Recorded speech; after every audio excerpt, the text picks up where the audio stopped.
Hello and welcome to World Talks here on TVP World with me, Ashim Kumar. With Trump and Vladimir Putin set to meet in Alaska on August the 15th, questions swirl over territorial concessions, European unity, and the risk of Ukraine being excluded from negotiations on its own future. This uncertainty is not helped by Donald Trump's special envoy, Steve Witkoff, who is under fire after German media reported that he misunderstood Russian President Vladimir Putin during Ukraine ceasefire talks. Critics say Witkoff, a real estate tycoon with no diplomatic background, is out of his depth.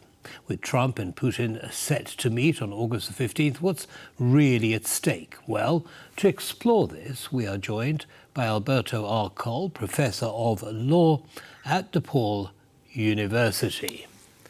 Professor, welcome back to TVP World, and thank you for taking the time. Thank you. It's great to be with you. So much to try and unpick here. Let's start with the big picture. What are the outcomes that we expect from the meeting between the two presidents on August the 15th? It's hard to predict what's going to happen. Obviously, Putin wants to try to snare Donald Trump into a drawn-out process in which the U.S. holds off from imposing sanctions on Russia, sanctions that would be highly crippling to the Russian economy. And Putin would love to be able to draw this out so that Trump does not impose sanctions. The problem with doing that is that Trump obviously has shown that he's losing patience with Putin, and particularly with Putin's savage attacks on Ukrainian civilians. The president seriously is quite upset about these. So Putin here has a very delicate balance. He needs to persuade Trump that he's serious. But at the same time, I think that Putin is still convinced that if he plays his cards right, he can win this conflict over time. He can wear out both the United States, Europe, and Ukraine. I'd just like to pick up on one thing, Professor. Sorry to interrupt you, but there's so much to get through. Pick up on one thing in particular. You said that Trump is losing patience with Putin. I mean, Trump had threatened secondary sanctions on countries doing business with Russia, which were supposed to come into effect a couple of days ago. But they didn't. Doesn't that show Trump softening his attitude? You could say he softened his attitude for a few days, but I think that if Trump becomes convinced again that Putin is playing him, that he will eventually impose those sanctions. I mean, the sanctions, initially Trump said they would be imposed in 50 days. Then Trump actually shortened that 50-day deadline to August 15th. So, and then, of course, Putin let Witkoff know that he was ready to make some concessions. The key here is exactly what kinds of concession are feasible. It looks as we'll have to wait and see what comes out of these talks. Okay. Ideally... Sorry, please finish. No, go. Okay. Ideally, if we could have a ceasefire and the conflict frozen along current lines, or maybe even a swap of territories in which, let's say, Ukraine withdraws from the rest of the Donetsk basin in exchange for Russia withdrawing from those parts of Zaporizhia and Kherson that Russia now controls, that would be viable for Ukraine, even though Ukraine formally would not recognize it. It just represents the current conflict line. Yes, but you see, both of those are problematic. From the Ukrainian perspective, their constitution does not allow them to give up any land whatsoever. From the Russian perspective, Putin would have to go back and face his people and say, well, actually, we got some land, but not all of it, and we had to give some up. He can't afford to do that politically, can he? So you're going to get an impasse here, aren't you? Well, exactly. On both sides, there are serious obstacles, okay? I think that on the one hand, Putin could sell this kind of outcome in his own way. He controls the Russian media. He controls the Russian information machine. He could sell this as Russia having one major pieces of Ukrainian territory, and he might be able to use his control of the media to sell this successfully. On Zelensky's part, Ukraine would never be acknowledging these losses formally. It would be an equivalent of the frozen conflict at the end of the Korean War, in which both sides stopped fighting, but none of them formally has ever recognized that the other has a lawful title to the land they occupy. Under circumstances like that, But in the Korean Peninsula, of course, you've got a no man's land, and you've got North Korea, which has been operating as an independent country, ever since the partition. And the same with South Korea. Here, we're talking about Russian occupiers of traditional, original Ukrainian land. It's not quite the same thing, is it? no, but the reality is that many Ukrainians, as you know, are getting worn out by this conflict. And they may figure out that Ukraine, at least for the foreseeable future, is not going to be able to recover this land. I mean, not given the sad reality. Don't get me wrong. I mean, I would love to see Ukraine recover all of these territories.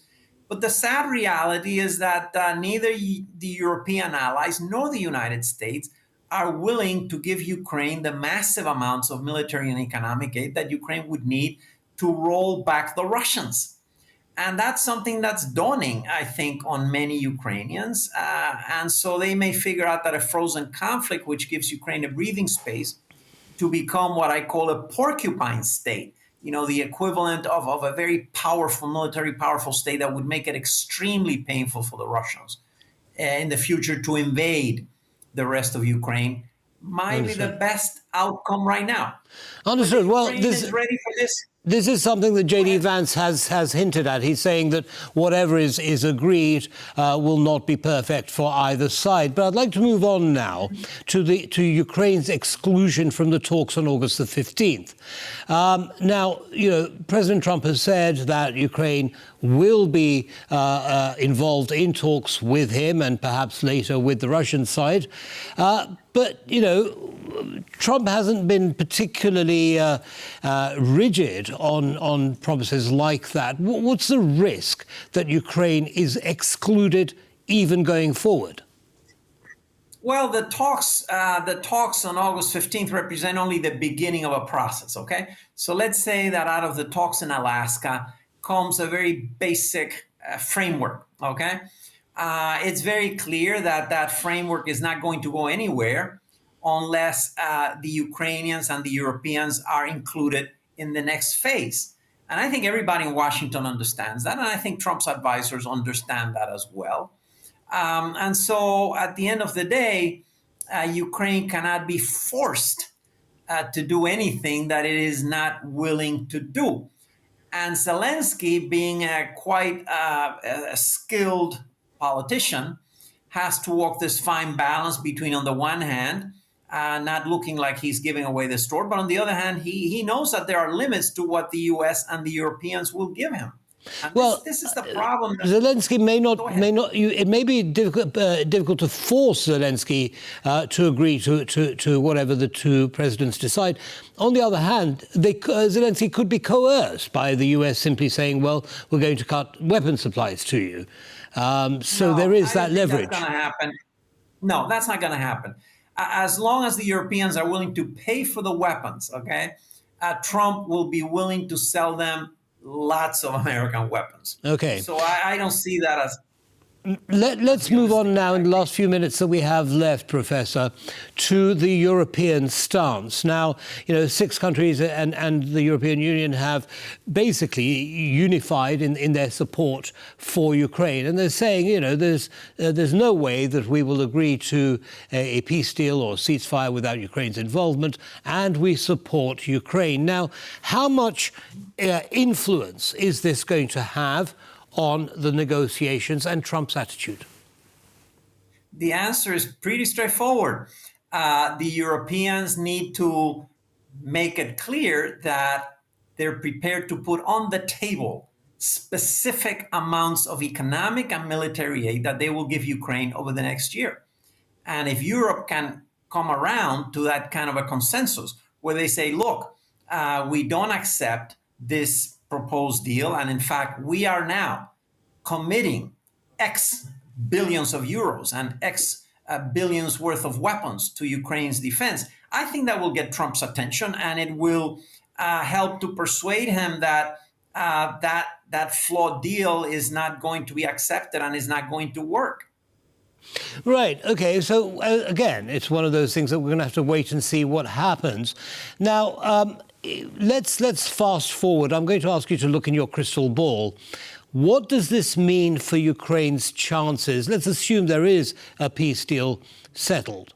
What does this mean for Ukraine's chances of joining the European Union and perhaps even NATO in the future? Or will they have to give that up in any peace deal?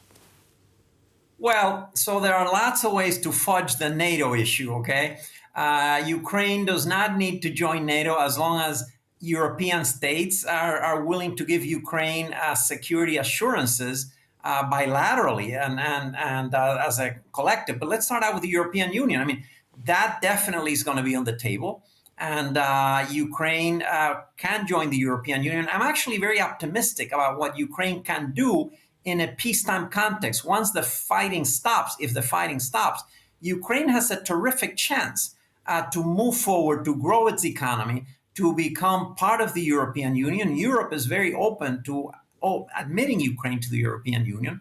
And that would be complemented by security assurances, by different NATO members.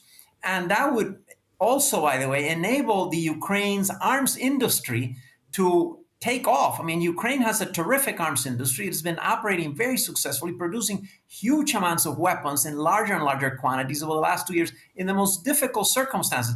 And in a peacetime context, the Ukrainian arms industry would take off and would be able to produce the kinds of weapons that Ukraine would need to make it extremely costly. Well, certainly, I mean, the Ukrainian economy stands to gain enormously from peace.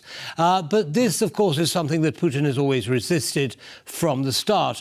Do you think that he may put a cog in the works, just to prevent this from happening?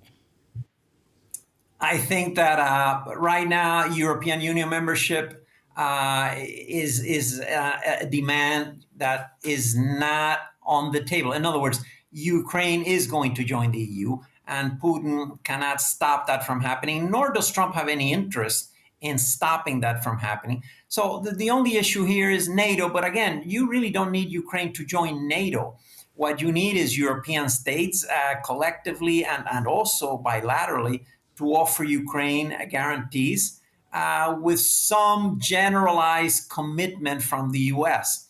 But that would be enough to, again, what we have to look at is Ukraine's potential in a peacetime scenario to become a porcupine state capable of making it extremely costly. I mean, Russia has failed so far in this war.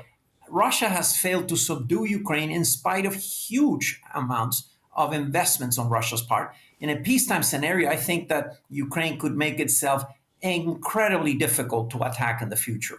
So that's why I think. Go ahead. Indeed, Professor Coll. Unfortunately, we're going to have to end it there. But thank you so much, as always, for coming along and sharing your analysis with our audience. Have a good evening, sir. You do too. Thank you. Thank you. Bye-bye. And that brings us to the end of this episode of World Talks. Don't go away, though. Lots more coming up, as always. Bye-bye.